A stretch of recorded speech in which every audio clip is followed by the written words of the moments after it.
I'd like to call this budget workshop, February 3rd, 2026, to order. This meeting is being held in the council chambers, which are open for public attendance and participation. The meeting will also be live streamed for public viewing, but not participation, at the link that's identified in the agenda. Emailed comments sent and received by the city clerk at least 24 hours before the meeting were distributed to the city council prior to the meeting. Can I have roll call, please? Mayor Boomgarden. Here. Vice Mayor Pasquale. Here. Councilmember Cole. Here. Councilmember Kirchner. Councilmember Shaw. Here. All right, we'll have the Pledge of Allegiance. Mr. Chaffin, would you lead us in the pledge, please? Pledge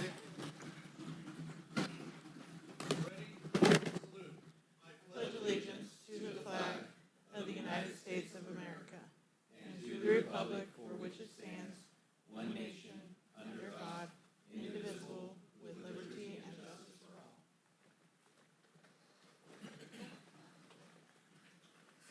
Almost fell out of my chair. Thank you. Okay. General items. Number one, mid-year budget review for the fiscal year 2025-2026 and budget outlook for fiscal year 2026 through 2027. And it looks like Mr. Bendorf's going to lead us off. Nope. Ms. Pope.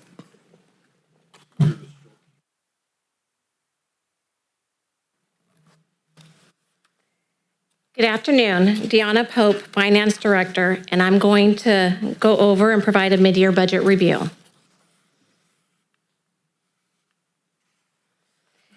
This is a high-level overview of the general fund. Mid-year projections show a small revenue increase of about $200,000 and a reduction in expenditures of roughly $1.5 million. This slide provides the three main reserve funds and where we are anticipating to be when we start the 26-27 fiscal year. This slide shows key discretionary revenue, including historical trends and projected amounts for 25-26. Overall, we are projecting only a very slight increase in discretionary revenue, totaling $40.7 million.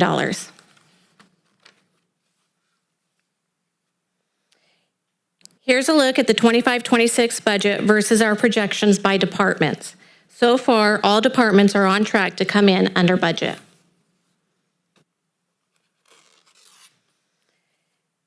This shows spending by category. Salaries and benefits are our biggest cost, but because of vacancies across all departments, we're expecting a cost savings of approximately $1.3 million in salaries and benefits and $200,000 in materials, services, and supplies. Now I'm going to turn it over to Robert to go through our 26-27 budget outlook.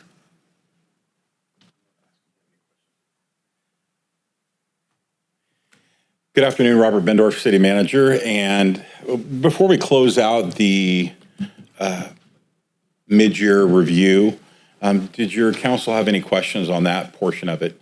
And I would add to that before those comments that roughly our citywide budget's about $126 million, roughly.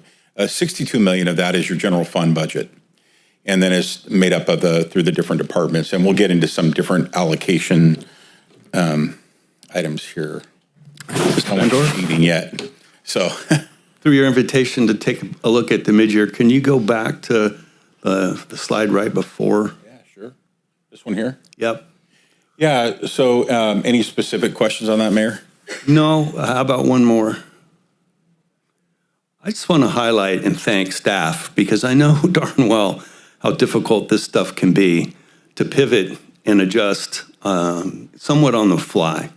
So I didn't want to go over too quick on that and just wanted, at least for me, to acknowledge the effort that's being put forth so far this mid-year in addressing what we foresee as a continuing challenge for the budget. And I invite my colleagues to echo in on that as well. I mean, that's pretty substantial work right there. Right, and I think, Mayor, that when you add to this that you've gone through 3 significant rounds of cost reductions already that your department heads and all of us fairly new are faced with. So not only did they come into this budget year with some significant expenditure reductions that impacted their operations. They're also doing it now during the course of the fiscal year. And you can see they're watching what they're spending very closely, and hopefully we can save a little bit at the end of the year, applied to that deficit. So they're doing a great job, actually. And I know some that might be out there going, well, you're just trimming up because you should have. I would say, no, this corresponds to some reductions as well, which I'm sure you're going to be highlighting here shortly. Correct. And so it's not just a matter of, boy, that was excess. This is taking a look at operations and continuing to hone them to the amount of money that's actually we have available to spend. So again, back to the council if anyone else wants to comment.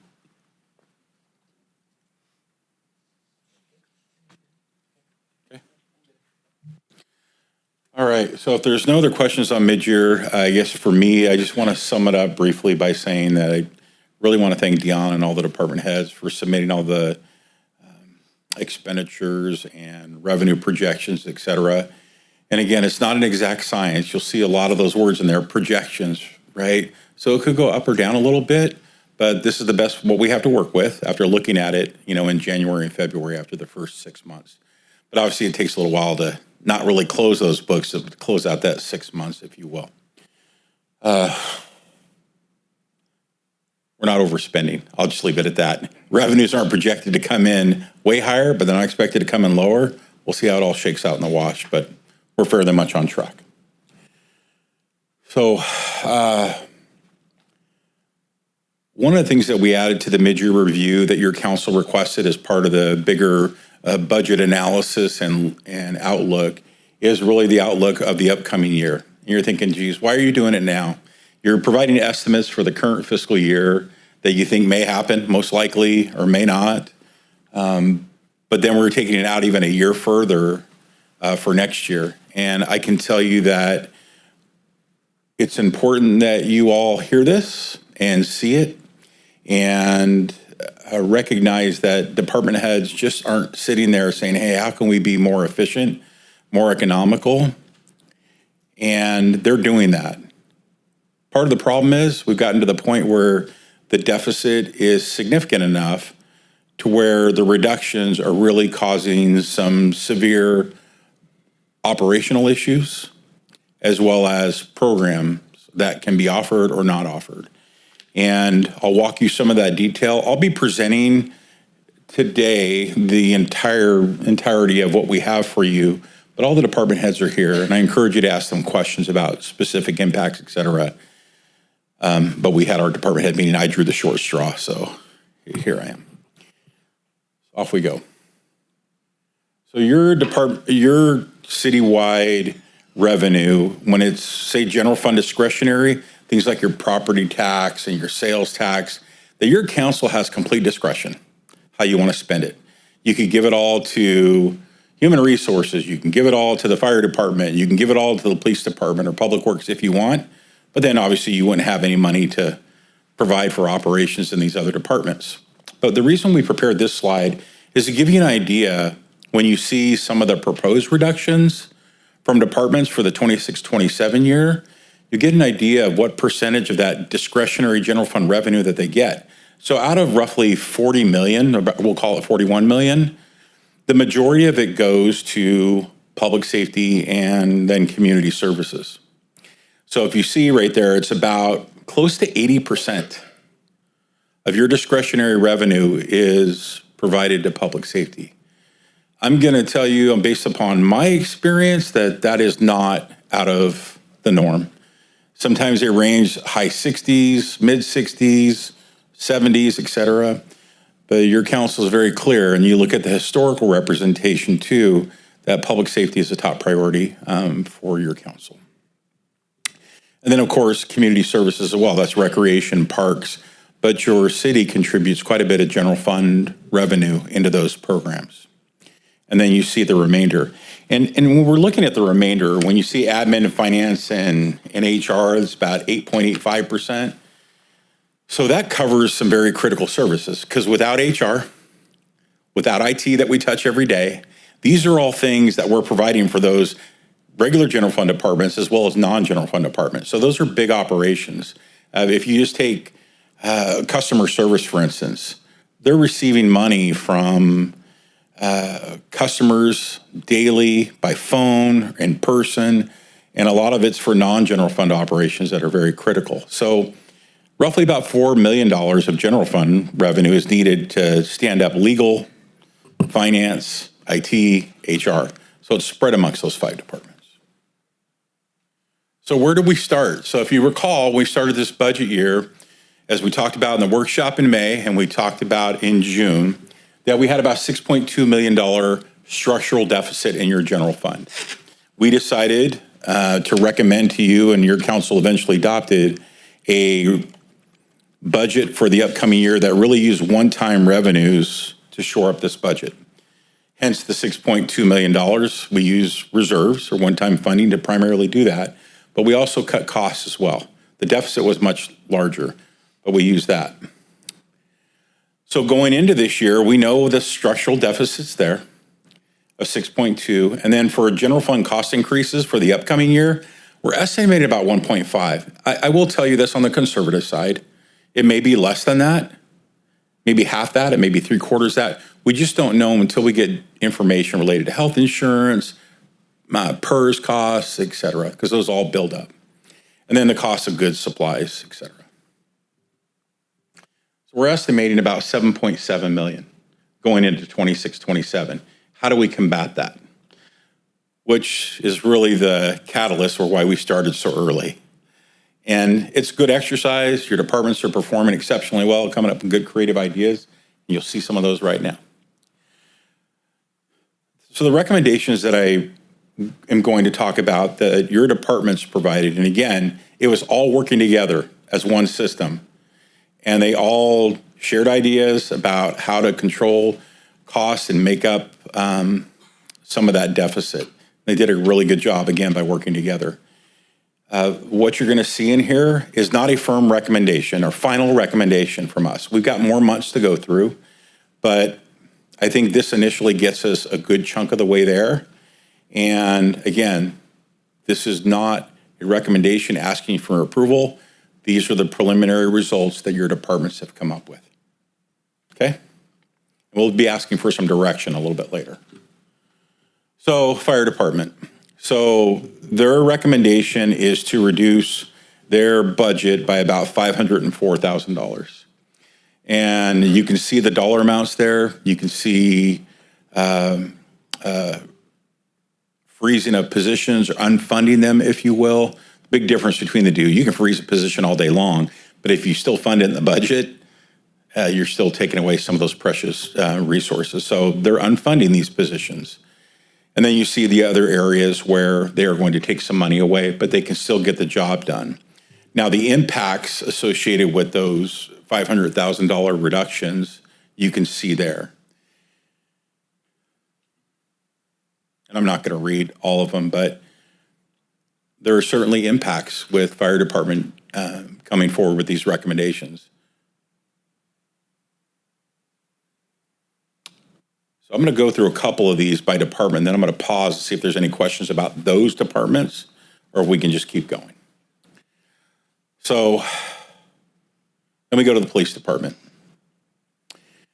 They have, not that they have any room in their budget more than the fire department, it's just that the general fund contribution that goes to police, we asked them to come close to a target, a little bit more than $1 million, but they came in very well, rated about $1 million, with some operational solutions, particularly with unfunding positions.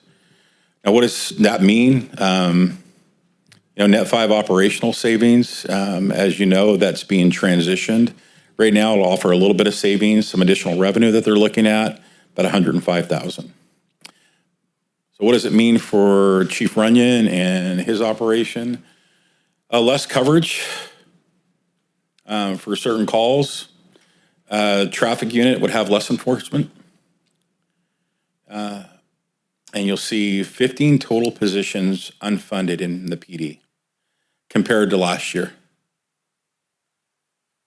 That's really big. That should be a wake-up call to everyone that we just don't have the resources needed. People always say, well, you have to do, more with less, right? And we're doing less with less.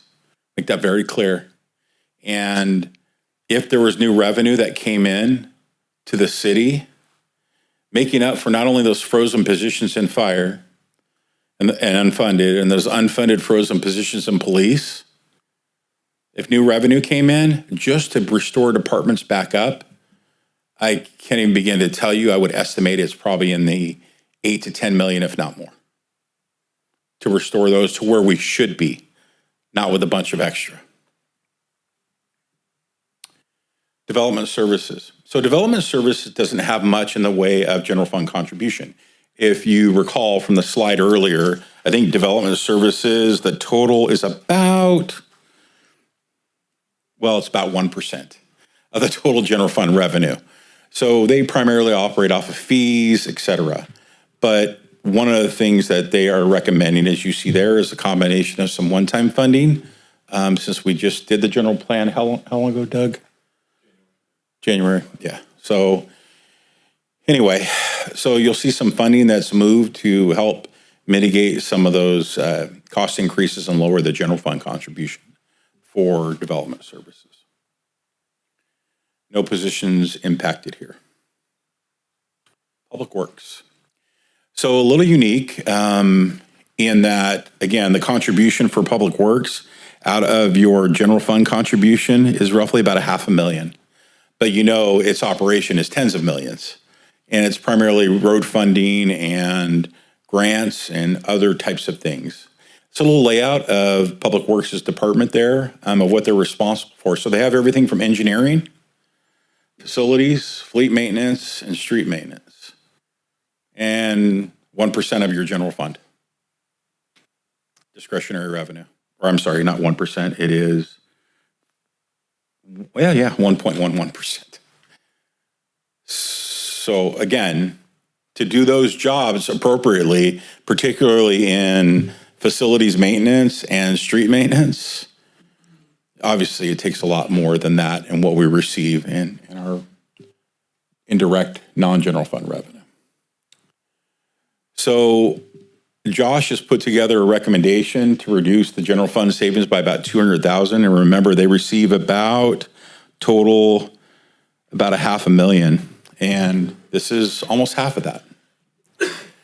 But here are some solutions that he has. Again, I won't read them all to you, but, freezing a custodial position, some reductions in fleet. And anyway, you can see what the projections are and some of the projects that they're delaying a little bit.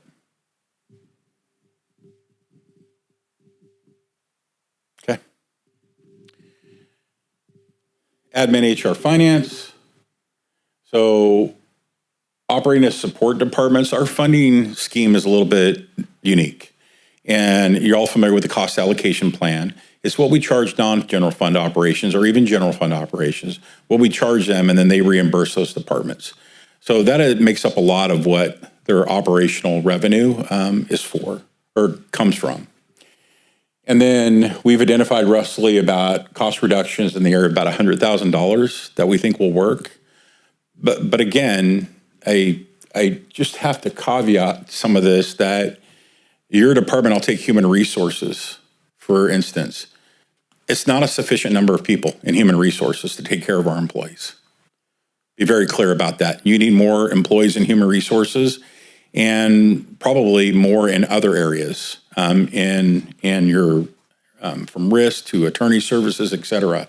And we're always butting up against that line and sometimes going over depending on how busy your year is, what unique circumstances have arisen, and it's challenging sometimes because, again, we're at the core of providing this support. And especially when you look at, IT as well, which is every day something changes. Utilities. So the utilities, the receivers of, I think it's zero general fund dollars, right? So they operate basically off of users' fees, utility bills for water, wastewater, et cetera. And we wanted to include them. While it doesn't quite affect the general fund, it can have a significant impact on the general fund. And what we mean by that is let's just take the, how about the new outfall diffuser? That's a popular one. So years ago, that project mandated by the state of California, it says we have to do it, it was estimated about $25 million. Then that estimate was revised a year or two later, and it was estimated to be about $41 million. Today's costs, and we're going forward with, you'll see in the next month, the respective rate adjustments that need to be done on a regular basis. And that includes that $61 million project that's being mandated by the state of California. It's expensive. It's not cheap. Does that impact the general fund? In an indirect way, of course it does. So, but we're pulling every type of solution possible to make sure that we can afford this outfall diffuser.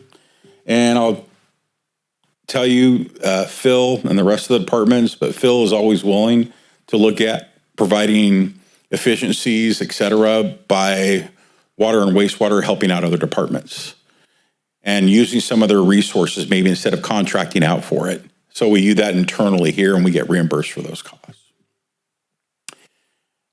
The grit classifier, I'm not even going to attempt to say what it does, but I know it separates stuff that shouldn't go into the remediation area of wastewater. How's that? Coffee grounds, things like that. So these things happen. So I get notified, I think it was, I don't know, about 2 months ago, Phil, give or take, that all of a sudden our grit classifier down it's going and it's not working. This is really important to not jam up other systems that we have in our multi-million-dollar facility out there, more than just multi-million. But that was $130,000, not planned for, that we had to make a purchase right away to get that moving, because without it, it really causes a lot of issues with wastewater operations. So they're always working on water supply resilience. And again, may not be directly tied to the amount of general fund money that the city could allocate, but it could have a direct impact in case things go wrong with those and we don't provide the proper funding through rates or whatever it may be. So thought it was important to include utilities here as well. Community services. It's hard for me to say, when you look at the numbers of how many people participate in our recreation programs, how much, I mean, it's not hard to say, it's obvious how much we subsidize recreation services. But there comes a time for evaluation of those things, and Ann has just done a great job. I'm just privileged I get a chance to work with her because she's looking at all of that and saying, hey, what programs, you've heard me say what the juice is worth the squeeze. Some programs may only have 18 or 19 or 20 kids, but the city's providing the funding for those programs, but it comes out to be a lot per child. And it's very challenging when you put all that money into one for just a few children. We've got other programs of 600 plus or thousands in our swim programs. Also very sensitive to the idea about GAP. GAP is an important part of the city. It is a great place, but it's a regional facility as well. We serve kids from all over Yuba and Sutter counties, and I think even beyond. Swim teams practice there, et cetera. I was a little disheartened, I think, when I heard some talk amongst folks that outside of City Hall that the GAP was closing, they weren't going to have a swim anymore, and it was a bad thing, and it started getting this groundswell when we certainly discussed it, but nothing's in concrete until the council says it is. But we, as staff, have to look at all options. And that was one of dozens that we looked at. And what you'll see here in a minute is those programs that are recommended to be reduced or eliminated. And the reason why it's unique with community services is they have to start now, because they start taking signups here in another month or two, and those programs bleed over into the next fiscal year. So we need some of that general direction now on what we do. And, you know, when we do it, we think we've got wired, but you'll see what some of those programs are. Like I said, a little disappointed with GAP. That certainly isn't the recommendation, But sometimes people start talking about it, and that creates its own narrative, and off it goes. But I'll show you where we're at. So the reductions, again, this is about over $4 million that your council allocates in discretionary general fund revenue to our community services department, which primarily covers parks and the recreation programming. Those are their primary functions. So Ann has put forward cost savings scenario here where there's some additional revenue and recreation reductions and parks reductions, and you'll see what those are here in just a second, but it totals close to 1.3 million as a saving to your general fund operations. So what happens with this?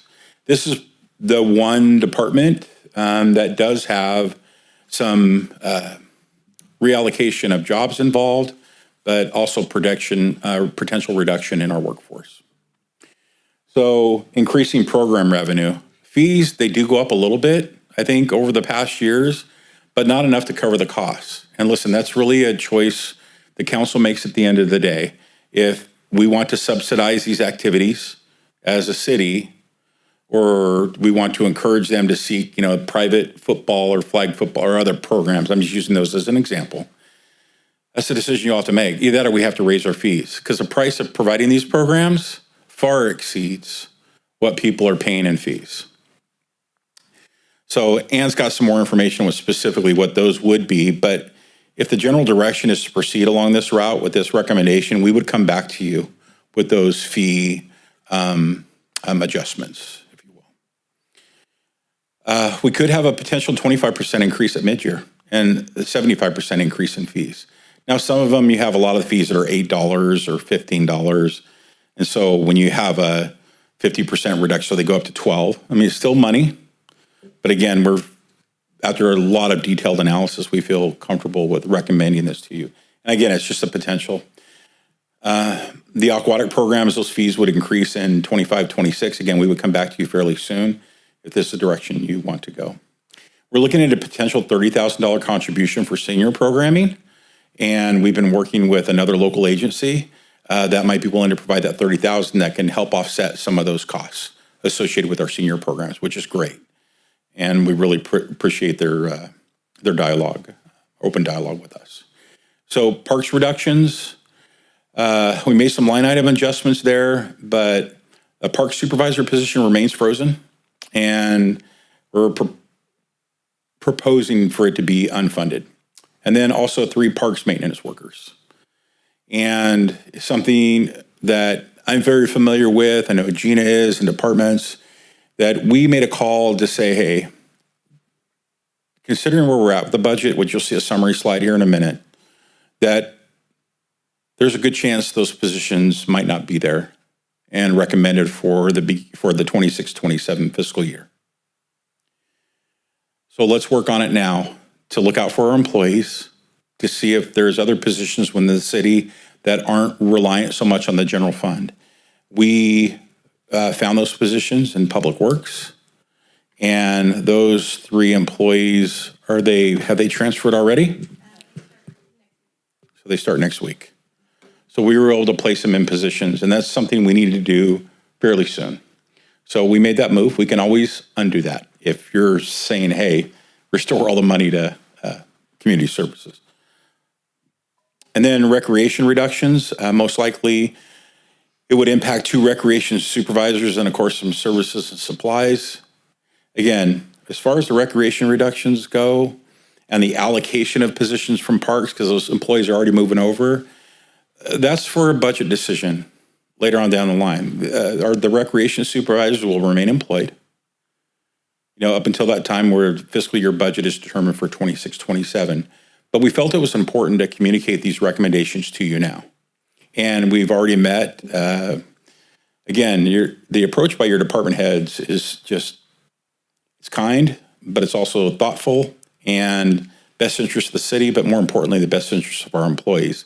And Ann and Gina have met with those recreation supervisors. Not easy to do, but we had the discussion, so they're aware. We're not saying it's a definite, but it could be. So what's going away, what's sticking around? So as you can see here, one of the most popular attended camps, I believe summer camp, has about 670 children, give or take. And we're still going to be offering that summer camp. I have to tell you, it's a lot of work. And Ann's just going to have to shift some things, what she was saying to me, and she thinks she can get it covered.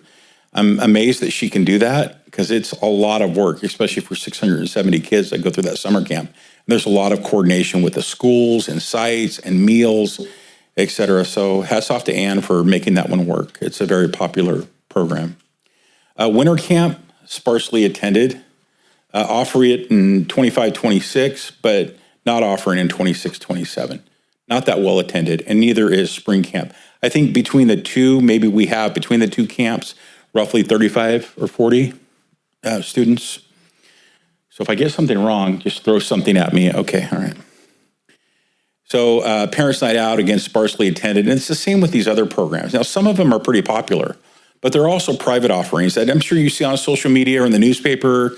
There's a new football league starting, and there's T-ball offered in other locations. And so how do we best serve in our most popular programs? And so I'm going to scroll all the way down, and you look at GAP, and we're proposing to keep it open for the upcoming year.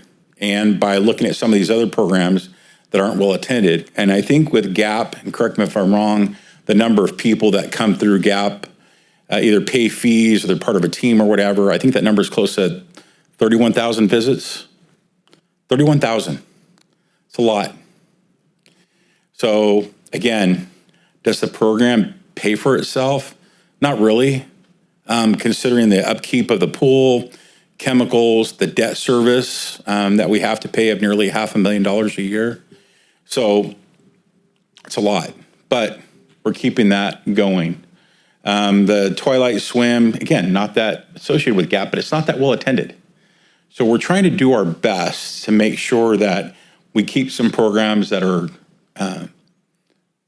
for our residents and others that are well attended. And even though some of these here are somewhat well attended, we feel that there's enough offerings in Yuba and Sutter, and especially Sutter County, that their kids can take advantage of those.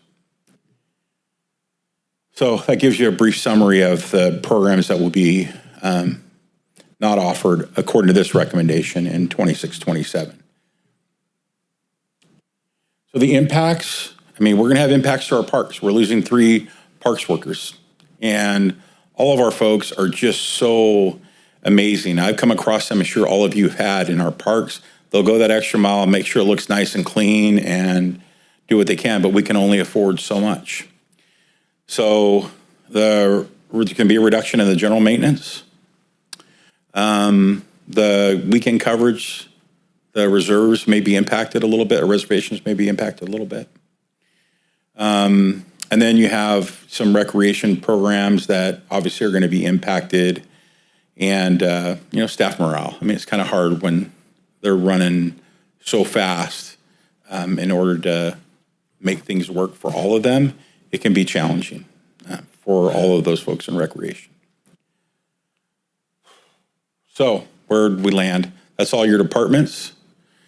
So department reductions to date, and again, we have about a $7.7 million projected for the 26-27 year. These reductions represent about 3.36 of that, and potential general fund revenue increases that we're estimating. When we get time for 26-27, or as we get closer, we think we still have about a $2.6 million gap that we have to fill. But not to worry. I mean, always worry, especially if I'm delivering the message.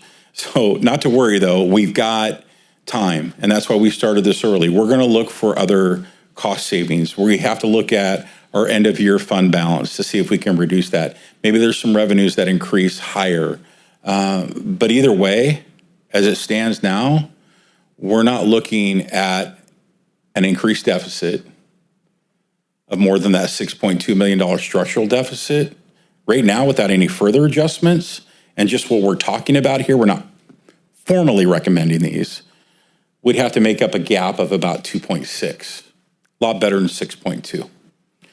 So we'll be able to keep our one-time monies for those emergencies, of which we need to build up more. There's not enough there.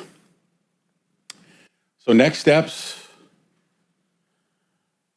we see some direction from you all as appropriate, and really the direction for us is, hey, you're heading down the right avenue, and with community services, we need to start taking some action.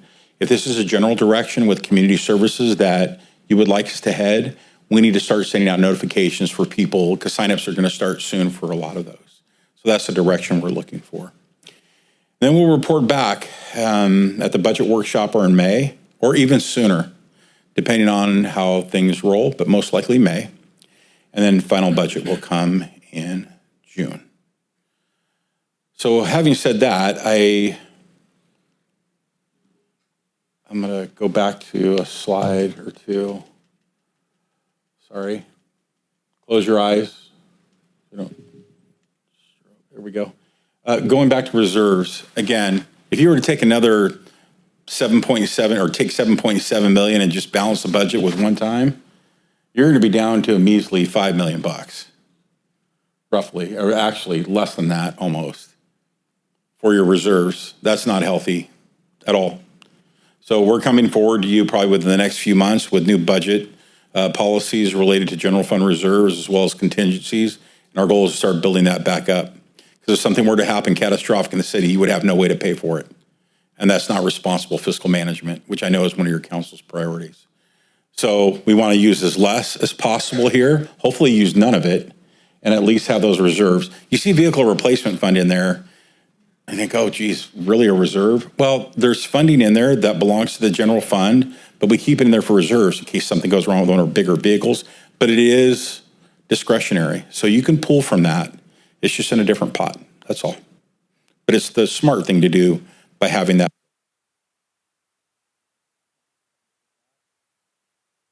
The light turned off.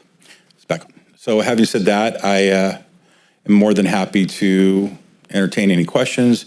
We have all the department heads here and can answer any questions regarding their initial recommendations of how we start closing that gap.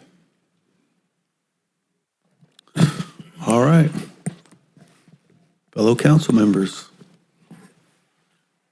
Through the mayor.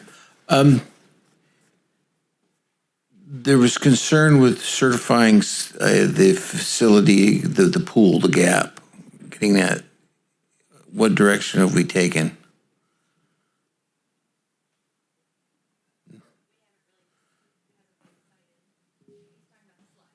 Yes. Oh, the slide?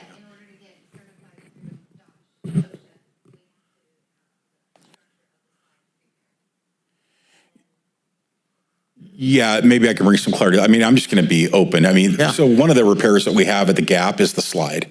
It's used, but not that much, but it has fallen into a state it needs some repair.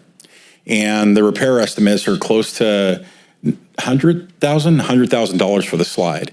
So we're making a recommendation that we just close that off and begin dismantling that slide. And I think it's the, what do you call it, the small pool? A catch pool. So that will still be there for people's use, et cetera. But the slide, maintenance-wise, and 6 figures to support it, probably not recommending that we go forward with that. Okay.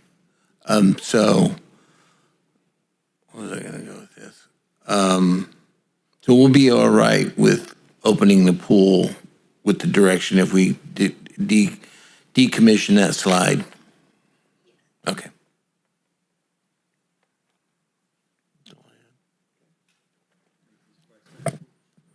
Thank you, Mr. Vice Mayor.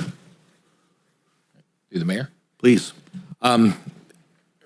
First of all, I want to say thank you to our leadership and our executive team. This is kind of like deja vu from a year ago, sitting here listening to these.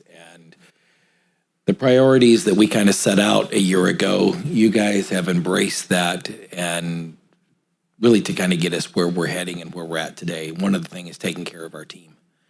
I remember over at, where were we at? Veterans Hall, I think it was. And I remember making the comment that, you know, we want to get through this and carry all of our team members with us, but you may be over here today and you may be over there tomorrow in a different department. And looking at that tells me that we're keeping our team at the forefront. It's not an easy process. And first of all, thank you guys for everything you're doing in this, because this is not an easy process. When we look at the numbers and the reductions, the other thing we talked about a year ago was, and I said it, is, I'm tired of coming to our team and going, just do more with less. Oh, by the way, now let's do more with less. And we've done that for 20 years across the nation and every job there is. We needed to rethink and decide what services we're going to do and what will we be able to do very well. So my question to our E-team and to you, Robert, is with what you're proposing, do you really think that we're focusing in on providing the vital services that we need to provide to our residents, the people that call Yuba City home, and we're going to be able to do those at the best level that we can given the circumstances? I know it's not optimal because, quite honestly, if we looked across the board to get everything where we need to, I know, Robert, you talked about $8 million, but I think that was just for public safety. If we brought everything in the city up to what we needed to be servicing, you're probably in excess of 20 million to get, across all departments. Yes, I mean, I think you're spot on. It's about, I would say roughly close to 10 million or so that would restore department functions that are not there anymore and assist with roads a little bit, but not very much. I mean, it's going to just keep them functioning. It's not going to say, hey, you're going to get new money for outlay.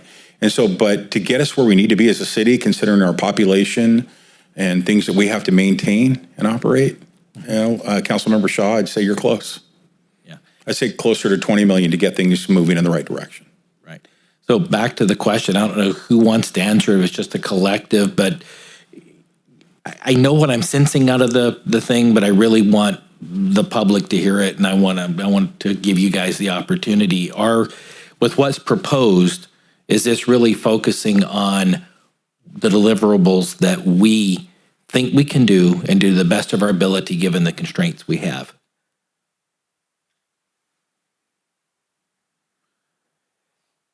Chief, looking dead at me. Why not? We'll start with the chief. That chief. You described it. It's not ideal. Oh, she's bringing one out. Well, yeah, they're all sitting so close together they can pass it amongst. Thank you, Vanna.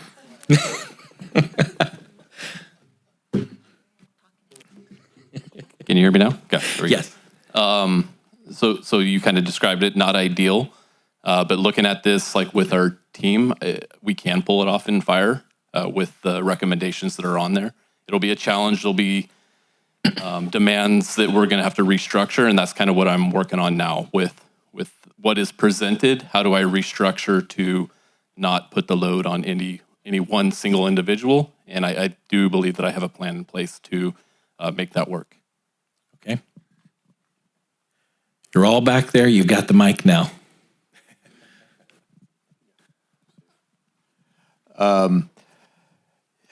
Yeah, I mean, the recommendation that, that I specifically worked on was,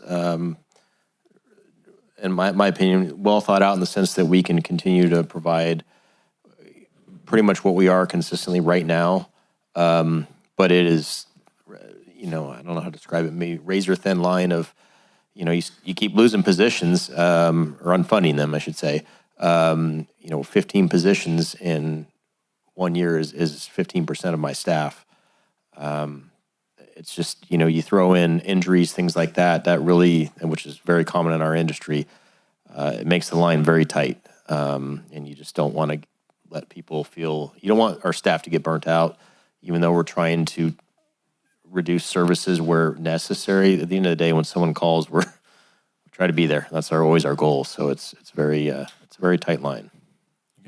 Before the next person, you led right into another question I was going to ask here shortly, but we brought in that team because we talk about, especially in public safety, You have, and it was, I believe, Chief, it was on your slide, you talked about a reduced number of positions because people that were out on administrative leave because of injury. Is that program we brought in helping get people back into, if you want to call it, into service, quicker, to where we're not, you may be funded for 65, but you've only got 40 because we got people that are injured. Is it helping? Yeah, I mean, I do think, we only have less than a year's worth of data there, I believe. And they have a dashboard that we can kind of see the progress of things. So, and the employees are definitely happy with the program. But getting back to service is a priority, but sometimes the injuries, they're long-term ones, and that's just reality. Maybe we can shorten that up a little bit, and that's great. But at any given time, we're always having 2 or 3 people out on injuries, and that's since I've been there.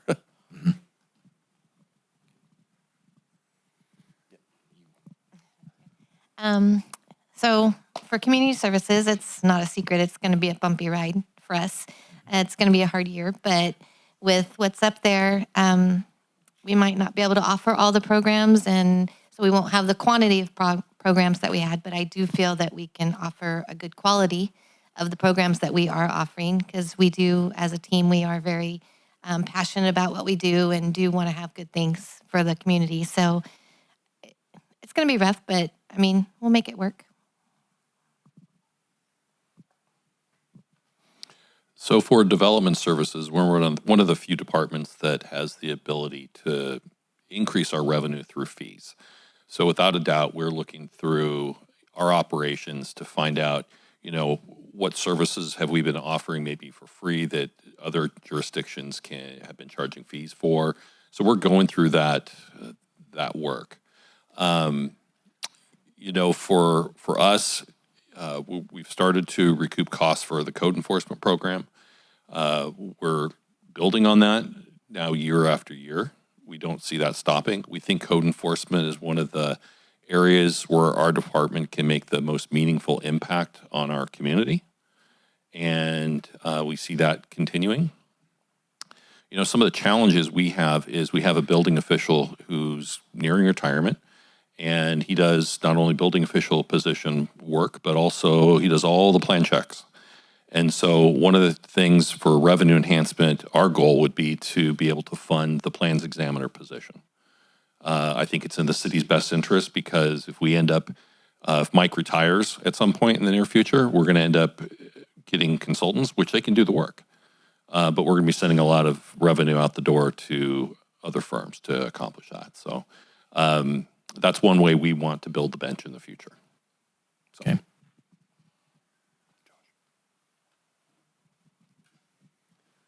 So Public Works is in a similar boat to development services, where we are primarily non-generally are funded through the general fund.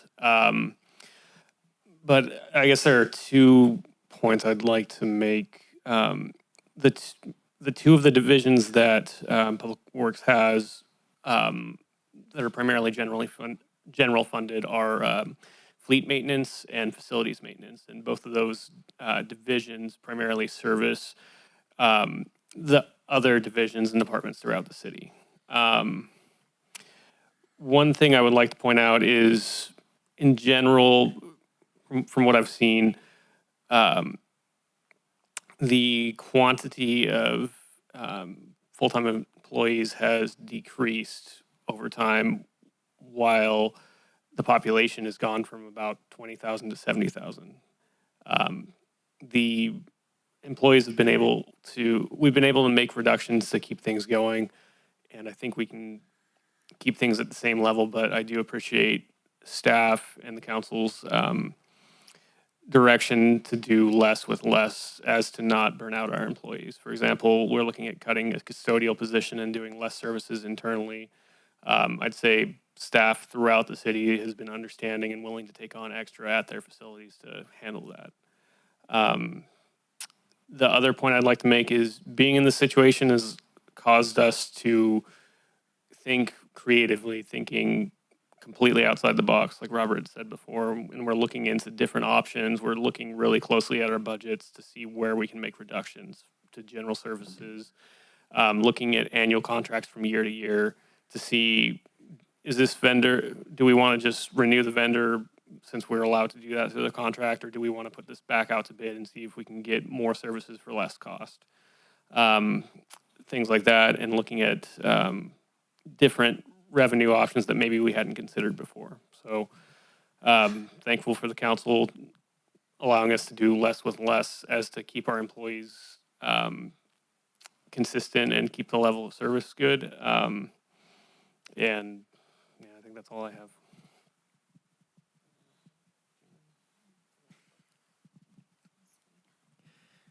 Well, if I may be frank, I don't know that city employees feel that they are doing less for less or with less. When I'm out there speaking with employees, I think that they are still experiencing the effects of previous cuts from previous years when divisions were eliminated and positions were eliminated and other cuts were made. I think they feel like they're still being asked to do more with less staff. And you have a really good group of dedicated and committed and passionate employees who really care about the city and the residents and the community that we serve. And they're trying really hard to do everything that they can to do a great job for this organization. But I hear them feeling really frustrated, and I think that that's going to continue, unfortunately. And then HR's challenge is, how do we retain and recruit when we don't have the ability to pay wages that are at market or within some percentage of market, and we don't know when we might be able to do that. And so it's challenging. So how do you support a workforce with those challenges is the struggle that I think we have in HR and that we think about right now.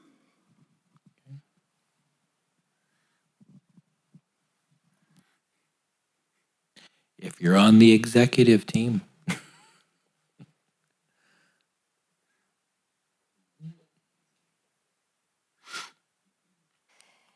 In the finance department, we are more of a support role to all these departments with AP, payroll, purchasing, just whatever we can do to support them. The most impact that we can have to the general fund, and we're really taking a strong look at it, are the internal service funds and the cost allocation plan.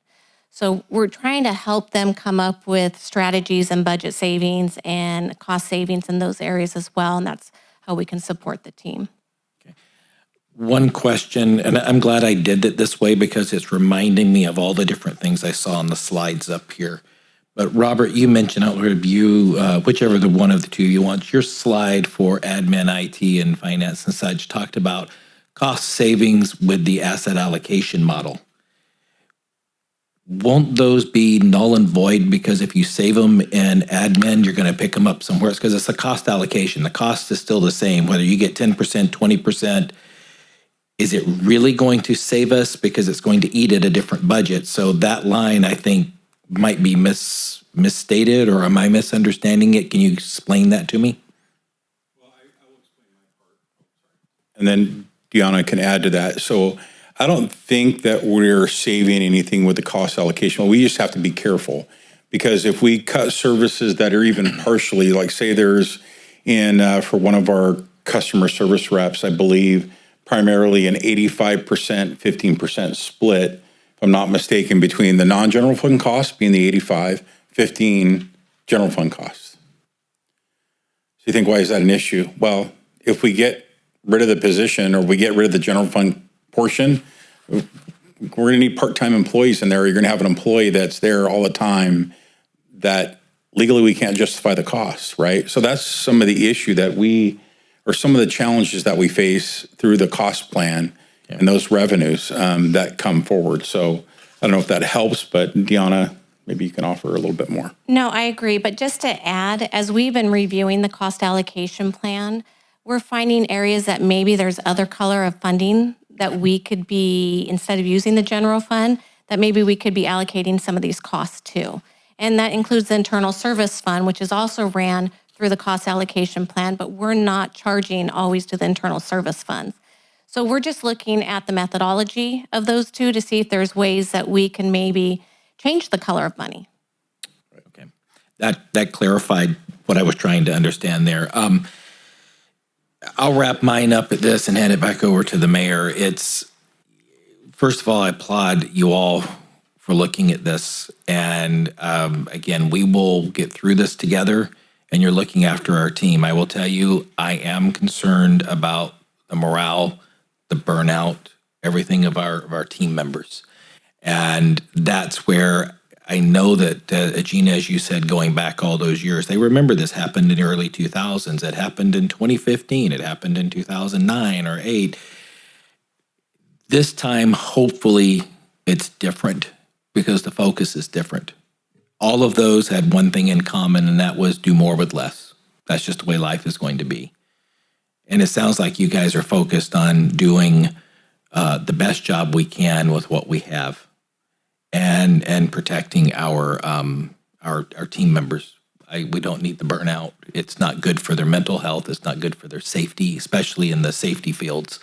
I don't want a firefighter or a police officer out there dealing with the public and dealing with a tragedy and they're burnt out and exhausted. It's just a recipe for disaster, and it is across all of our departments, but those are probably the two high profile.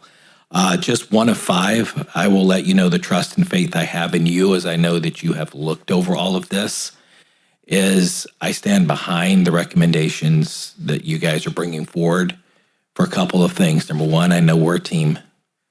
Number 2, I know you're looking out for the city as a whole. And number 3, I trust your judgment that each of you know what you're doing with your departments better than I do.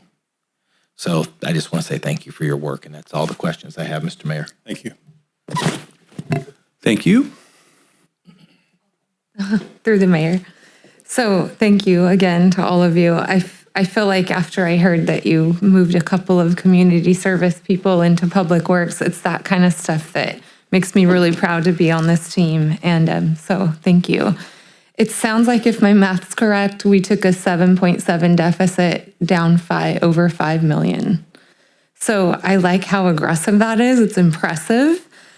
But my feelings as I heard Robert talk was it seems like these guys need more. Like, you're being really modest and humble and working so hard. And that was confirmed to me after you all spoke. So I'm curious, and I don't want to discount all the work that's already been done, but at this rate, we could get out of these deficits and rebuild reserves so quickly in a matter of a few years. In terms of team morale and like trying to avoid burnout and things like that, would it be responsible to maybe slow down a little bit and give these guys, like HR, for example, police, it is really important. Maybe what Doug needs, you mentioned having to do consulting work versus hiring someone who can make things a lot more efficient. I would really be open to doing a little, maybe being just a tinge less aggressive so that our team can operate how they should be. Thank you. Mike, anything else? Or yeah. Thank you, Mayor. Being on the budget ad hoc for the last 2 years, I know I stressed the point that you know how to cut. You're really good at that. And I remember wanting your focus to be on revenue, and I hear that a lot from you now. So your mindsets are changing. The reality of it is citizens are going to have to realize that you're going to need to pay to play. And I am 100% behind all of you. If you can find a revenue source, take it. you will get this vote to take it. So that's probably the best thing I can support you with, is if you find an avenue that you can make money with, take it, use it. In another industry I was in many years ago, we brought in it was Bank Earnings International, and they did a sweeping review of our processes and how we operated. And we did less with less, and we're very efficient at it. And I think that might be a direction that we need to take in the future, is learn how to do less. I mean, you can't be all things to all people. I remember always seeing or having an analogy that if you went to Mervyn's and you wanted a Rolex, but they don't sell you a Rolex, that's okay.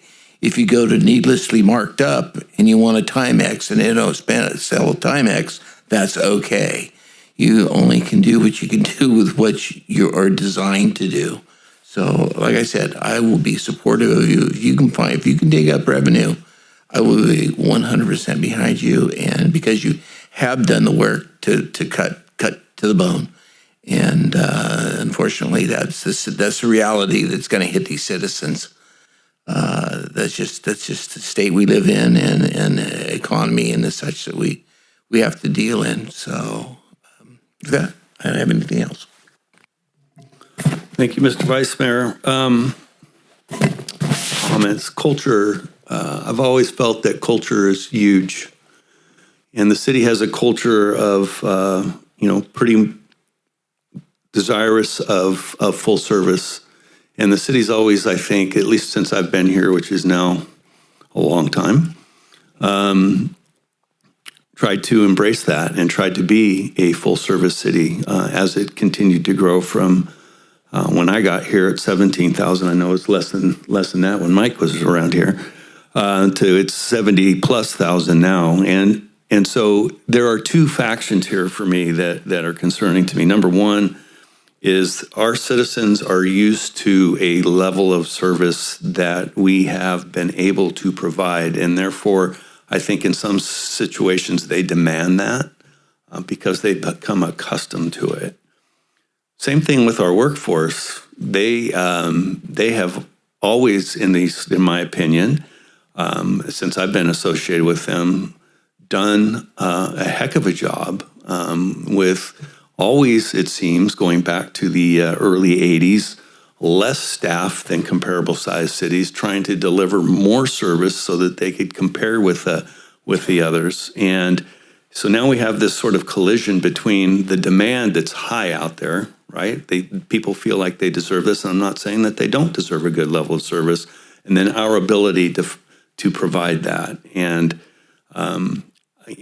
to me, that is troublesome when you sit up here and you're trying to not only deliver what the public expects, that's our charge, but you're also looking at a workforce that is becoming increasingly burdened. And Gene, I appreciate your comments because, that's intuitively, that's what I've felt, is that even though we can sit up here and say less with less, their internal motors and their internal brains are still pushing to deliver at a level that they're accustomed to. So I think that, one of the things that we need to try to figure out, again, is this culture thing, is how do we address both cultures? The city needs to learn that, unfortunately, due to budgetary issues, some very much not in the control of Yuba City, many controlled by those 45 minutes down the road or even, across the nation. And so, it's to me, it's truing up and right sizing right now. But this other piece of the employees has always been a concern of mine, because I also thought we always wanted to be an employer of choice. We wanted to get the best of the best. And I still have that feeling. I still want to get the best of the best because they have the capacity to perform. And I look out amongst the city workers, and I feel like we do have a lot of the best. But that's going to be challenged. How did we get here? How do we get here with this budget deficit year over year for the last 2 or 3 years? Mike mentioned, and I appreciate the segues. I think you guys and we have done a decent job of controlling expenses, but unfortunately, those that we have to pay, sometimes we have no control over. And when you have exploding 21% inflation, CPI over the last 4 or 5 years, how do you keep pace with that? And that's been a challenge. We cut, but we don't necessarily get the commensurate revenue. So one of the things I think that we as a council need to prioritize going forward is really this revenue piece. And that's going to come into conflict with folks out there that already feel burdened. And I get that. I understand they feel like they're already burdened. But if balancing this desire for service with our ability to provide that service, that's going to be a key. I don't know that there's any magic wand that we can wave, but it's a training thing. Fully burdening, if you will, or fully costing those services that we're providing. And I know this is, and to your department, this is something we've chatted about. What's that going to do? There's a sweet spot when you price yourself out of being able to provide, right? Too much and they don't come, too little and then you can't afford to do it. And so struggling, and we've had some great talks, and I look forward to having more of those. Public safety, always been, measuring up, trying to figure out, how do we provide this and that? And I look at the reductions that police and fire have done, and those are things that sometimes the citizens don't even recognize, but they have great value. How do you, you can't quantify fire prevention. You can't quantify some of the stuff that the PD does that prevents crime, but it's valuable. And when you lose those, I guess at some point you can sort of correlate what's going to happen there. But I think that we have an obligation to continue to balance our expenses with revenues, but we have an equal obligation to try to figure out how to increase revenue. And even though we may run into a lot of resistance there, we have to do the education effort. We have to go out and we have to explain hopefully without pain of non-provision of those services to the people is that, look, if you want this, then you're going to have to walk with us on here and help us. I'm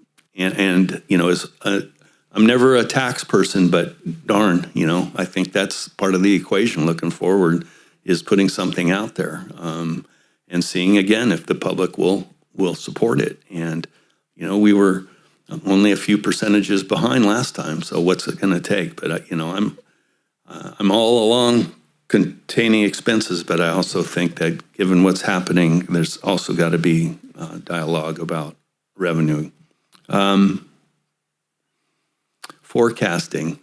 I think it's going to be imperative to keep the forecasting, and I know you guys are taking that top of mind too, but it's one thing to say, hey, look, this is where we're going to be, but boy, and I have a lot of confidence that the forecasting will come through, but we're operating in a moving target environment, and I think that one is something that the best we can do, and I know you're in touch with a lot of folks and you have your own professional stuff, but I just hope we can continue to forecast well.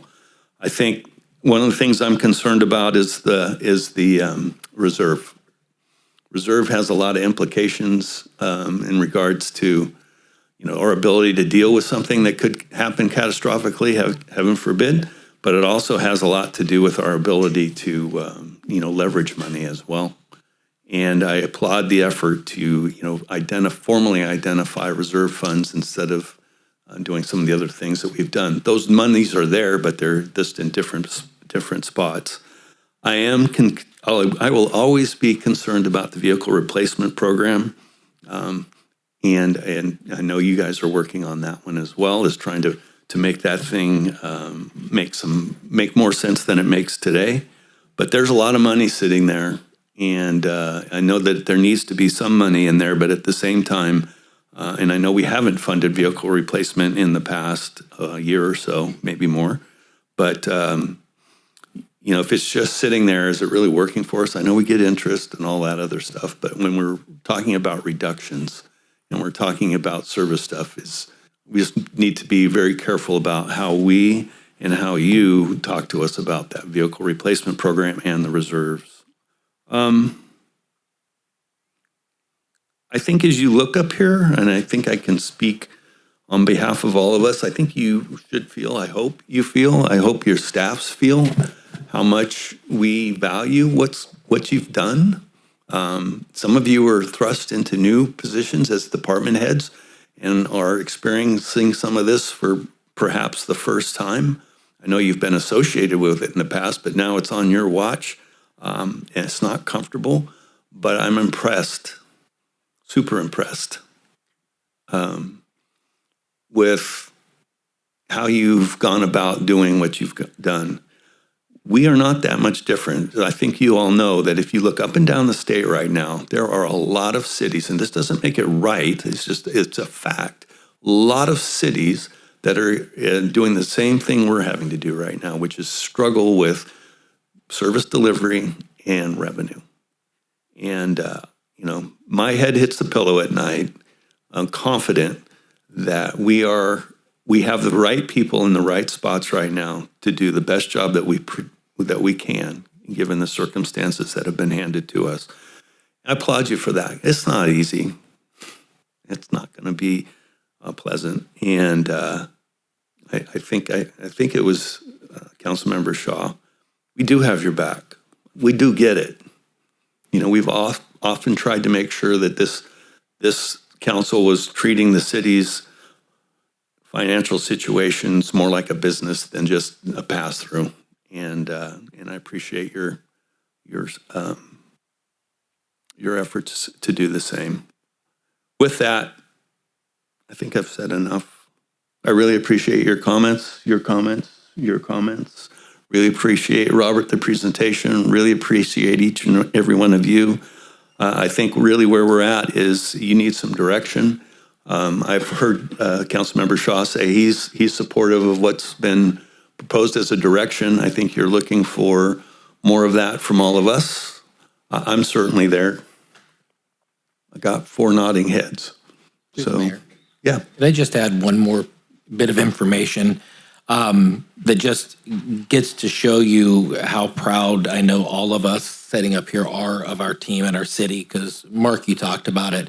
Up and down the state, we were at League of California Cities back in October, I think it was, and went to one of the sessions on finance and budget, trying to figure apples to apples. There was another city, I cannot remember the city's name, but it's over towards Santa Rosa area. It's not Santa Rosa, but it's in that area. Comparable city, roughly 75,000 in population. Their structural deficit was about 17 million.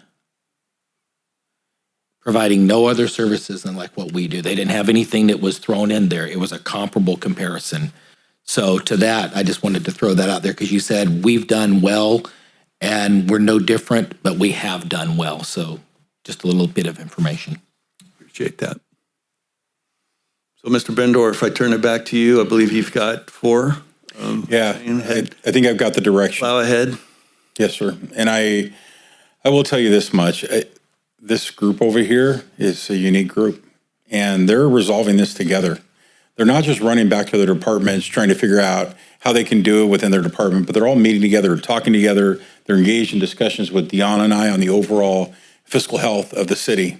And so that's one unique thing that this team brings, and they'll keep bringing that to you. They're focused on working together and treating this like a system, because we know that if one department, you poke on one side of the balloon, it's going to pop out the other side.